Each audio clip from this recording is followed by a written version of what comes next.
5 సంవత్సరాల వైసీపీ పాలన ప్రజలకు రోత పుట్టిస్తుందని జనసేన జిల్లా అధ్యక్షుడు గాది వెంకటేశ్వరరావు అన్నారు. ప్రజల సొమ్మును దుర్వినియోగం చేస్తూ జగన్ వాలంటీర్ల ద్వారా వ్యవస్థలను నిర్వీర్యం చేస్తున్నారని ఆరోపించారు.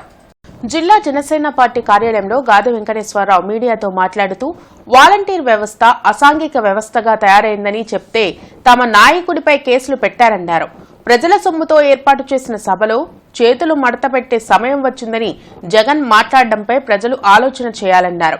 ఎన్నికల ప్రక్రియ సమంజసంగా జరగకుండా చేసేందుకు జగన్ ప్రయత్నం చేస్తున్నారని విమర్శించారు.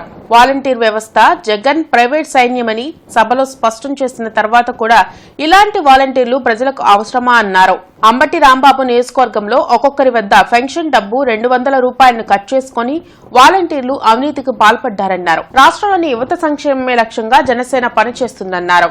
జనసేన పార్టీ ఆశయం ఈ రాష్ట్రం బాగుండాలని, జనసేన పార్టీ యొక్క కోరిక ఈ రాష్ట్రంలో ఉన్న యువత భవిష్యత్తు బాగుండాలని, జనసేన పార్టీ లక్ష్యం ఒక మంచి ప్రభుత్వాన్ని ఏర్పాటు చేస్తే ప్రజలకందరికీ కూడా మంచి జరిగిద్దనే ఒక ఆలోచనతోనే ఇవాళ తెలుగుదేశం పార్టీతో పొత్తుకెళ్ళి మేము ఇవాళ వస్తూ ఉంటే ఏమి చేయాలో తెలియనటువంటి జగన్మోహన్ రెడ్డి అనే వ్యక్తి విఘ్నత మరిచిపోయి సహనం కోల్పోయి ఏం చేయాలో అర్థం కాక పిచ్చి పిచ్చి ప్రేలాపలన్నీ మాట్లాడుతున్నాడు.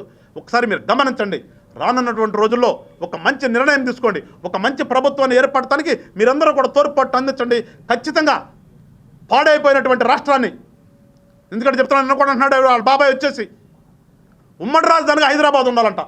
5 సంవత్సరాలు అయిపోయిన తర్వాత ఈయనకి ఇప్పుడు గుర్తొచ్చింది ఉమ్మడి రాజధాని అనేది. అంటే వీళ్ళ చేతగాని తనం ఏ రకంగా ఉంటుందో ఒకసారి మీరు అర్థం చేసుకోండి.